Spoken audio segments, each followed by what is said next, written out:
काले दिने रथ्यो नरश्मिन् ॐ चचाग्रतो दूरमुदैति दैवततु सुप्तस्य तथैवैति दूरगमन्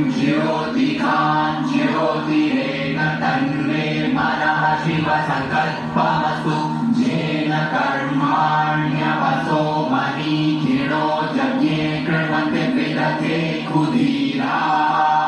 जलपूर्वं चक्षमन्तः प्रजानान् तन्मे मनः शिवसङ्कल्पमस्तु जप्रज्ञानमुत चेतो धृतिश्च ज्योतिरन्तरमृतं प्रजासु यस्मान्नरिते किञ्चन कर्म क्रियते तन्मे मनः शिवसङ्कल्पमस्तु जेनेदं भूतं भुवनं भवेत्ख्यपरिगृहीतममृतेन सर्वं येन यज्ञस्थायते सप्तहोता तन्मे मनः शिवसङ्कल्पमस्तु यस्मिन् ऋचः साम च जुगुंसि यस्मिन् प्रतिष्ठितारधना भाविमारा